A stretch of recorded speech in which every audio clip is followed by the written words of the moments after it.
बिब' बिनानाव नोंथांमोन बिफा जानाय बिदा फंबाय नोंथांमोन जोबोद मोजां मोनदों जे जोंनि लाइमोनफोरखौ बेबायदि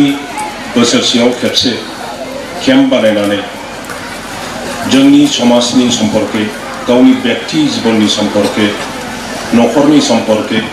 धोरोमनि सम्पर्के समाजनि सम्पर्के आरो गियाननि सम्पर्के नोंथांमोनहा जे बे रोखोम मोजां सावरायलायदों आरो जोंनि लाइमोनफोरनो मोनसे स्कप होदों गावसिनि इयुन भबिष्यतनि थाखाय मा रोखोम जोङो मानसि हिसाबै थांनानै थानांगोन बेनि थाखाय मा गियान जोङो आरजिनांगोन बे समग्र फिल्डआव डेफिनेटलि नोंथांमोनहा सावरायलायदों आं जोंनि लाइमोनफोरनो जास्ट मोनसेल' खौरां होनानै आंनि बुंनायखौ फोजोबनो नागिरदों दिनैनि दिना इनफरमेशननि जुग नलेजनि जुग इनफरमेशन जुदि गैया नलेज जुदि गैया जोङो थांनानै थानायाव जोबोद गोब्राब माने समस्या सम्मुखीन जानांगोन आरो बिदि जोङो जागासिनो दङ जोङो MA BA जानो हागौ किन्तु पृथिबियाव थांनानै थानो थाखाय जोंहा थोजासे इनफरमेशन गैया नलेज गैया बिनि थाखाय जोंनि लाइमोनफोरा दिनै बबे लामाजों थांनो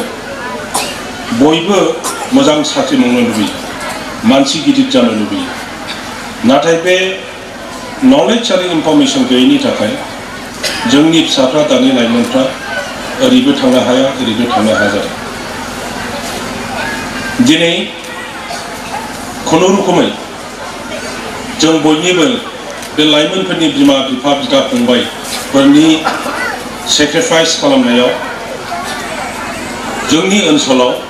जों एसे एनै अनुष्ठान प्रतिष्ठान गायसननो हाबाय बिनि दारैनो भबिष्यतआव थांनानै थानो हानायनि गाव गावखौ मोजाङै दैदेनलांनो हानायनि आरो इयुनाव गावनि जोलैफोरखौ मोजाङै दैदेनलांनो हानायनि बेनि गियानखौ जोङो आरजिनानै लानांगोन गोजान गोजान जायगायाव थांनानै साबसिन अनुष्ठान प्रतिष्ठानाव गियान मोननो हानायनि जुदि लामा मोनो जोङो बिनि थाखाय नागिरनांगोन नलेज गैयैनि थाखाय इनफरमेशन गैयैनि थाखायनो जोंनि लाइमोनफोरा साबसिन थांनानै थानायनि आसा लानानै गावनि जायगाखौ गारनानै गुबुन गुबुन जायगायाव थांगासिनो दङ नोंथांमोननि नैबे ओनसोलनिफ्राय गोबां लाइमोनफोर सेंग्राफोर आरो सिख्लाफोर मुम्बाइआव बेंगालराव थांनायनि खौरां दङ माखासे सेंग्राफोर सिख्लाफोर स्टुडेन्टसफोर आगोलाव आंनाव फैयोमोन एसे एनै हेफाजाब बिफैयोमोन आं जि हायो हेफाजाब हरोमोन नाथाय नैबे एक बोसोराव बिथांमोनहा सोरबा बेंगालराव थानानै सोरबा केरेलायाव थानानै आंनो SMS हरो आं जोबोद दुखु मोनो एफा उन्दै नायनो मोजां सेंग्राफोर नायनो मोजां सिख्लाफ्रा बिदि थांनानै दंहैयो आं दाखालि आंनि न'आव जोंनिनो बे ओनसोलनि दैदेनगिरि बिथांमोन जेब्ला फैयो आं बिथांमोननो फट'खौ देखायदों नैबे मानसिफ्रा ओरै थांनानै दङ जायखिजाया बे जोंनि दिनैनि दिननि परिस्थिति बे परिस्थितिखौ जोङो सोलायनो नांगोन आरो बेखौ सोलायनायाव नोंथांमोनहा लाइमोनफ्रानो जोबोद गोसो गोरायै गावनि बिमा बिफानिफ्राय रोंनाय गियान आरो समाजनिफ्राय रोंनाय गियान बेजों सोलोंनानै साबसिन गियानजों जों बोरै सास्टेनेबल जानो बे ओनसोलावनो थानानै जों बोरै ग्र' जानो जों बोरै डेभेलप जानो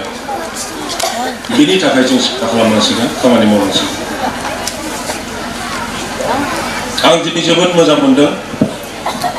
जोंहा माबा फंबाया मा नाम मोनलाय बे जों ओंखाम जानाया जुवेलनि अबस्थाया जोबोद गाज्रिमोन न'फ्रा बायहां बिदि अबस्थायाव दंमोन किन्तु दिनै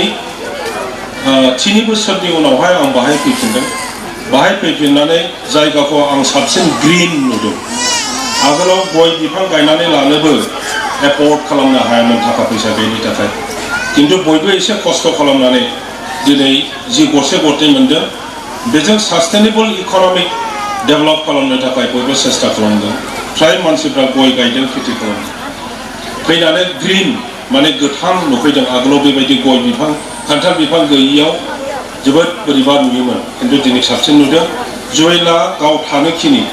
न'खौ जेरैबायदि साफा सुफा मोजां लुना लादों बिब्दिनो बयबो जुदि एसे एनै खस्थ' खालामनानै गाव थानोखिनि फिसाफोरखौ दोननोखिनि बानायनानै लानो हाथों आं बेखौनो आसा खालामदों आं बिनि अबस्थाखौ नुफैनानै जोबोद मोजां मोनदों जोबथारनायाव साफ्रोमबो सेंग्रा सिख्ला लाइमोन बिथांमोना